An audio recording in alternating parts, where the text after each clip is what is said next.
Praying Eucharistically. Welcome, my friends, to this experiment.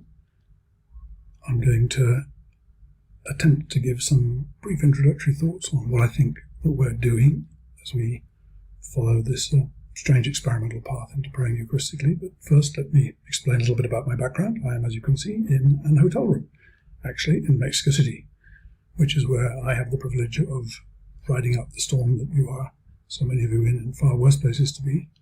I'm here because I'm waiting to go back from my last trip home to Spain, which I hope to be able to do as soon as flights are open again. Anyhow, for the moment, praying Eucharistically. Before any of us ever prayed a Mass, whether as a lay people or as a priest,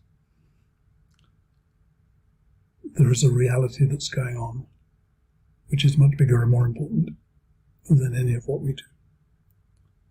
And that is, in the place which we sometimes call heaven, in other words, elsewhere, just outside our grasp, our sense, in the life of God, there is this utterly, almost obscene, almost raucous, almost pandemonious rejoicing.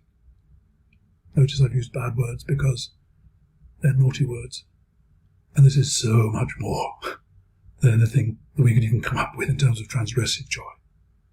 It is utterly radiant, exuberant, over-the-top, ecstatic joy, rejoicing,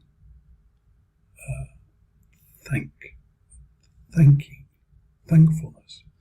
All the angels, all the saints, people out of every nation, tribe, tongue, race, everyone, from way back. It's all already there. It's always already happening prior to us, just outside our ken, as I say.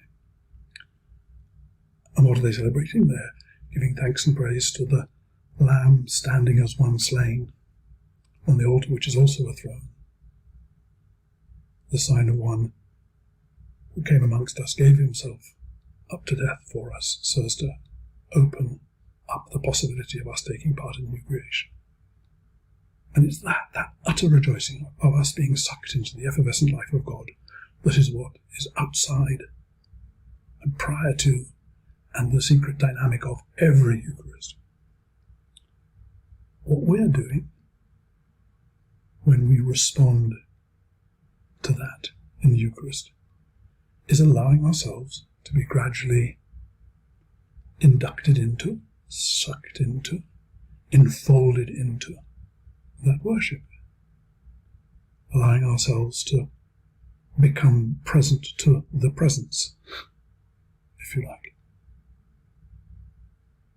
And every Eucharist presupposes the one whose joy and whose delight it is trying to get us to be enfolded in that love, in that joy.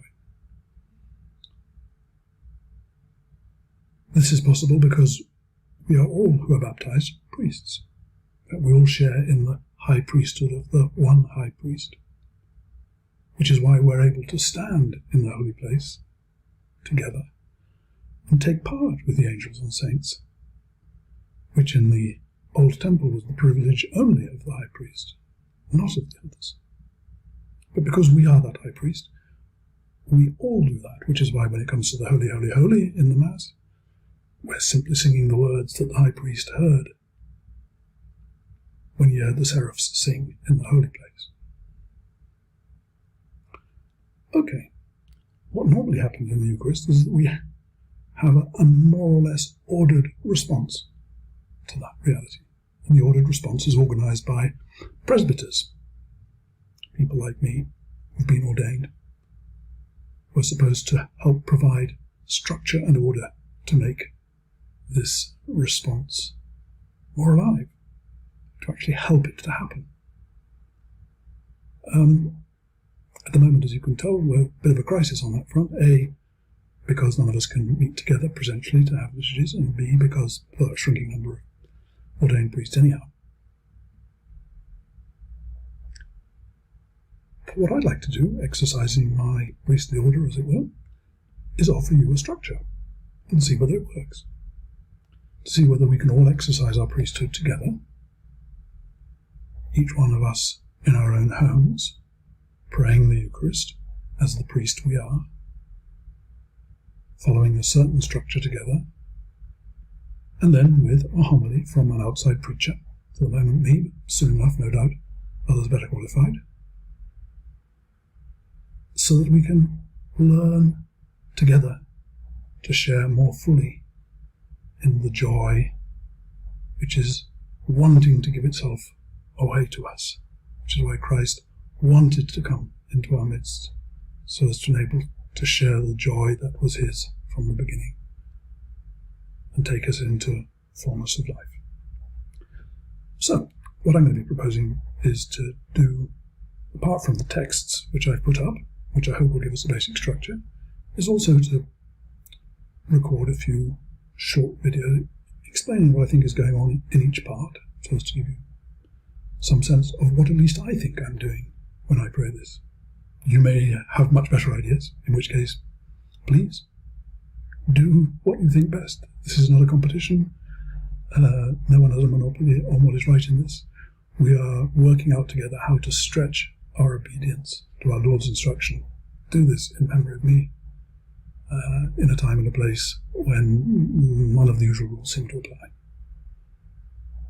Okay, thank you, and I look forward to participating in this with you.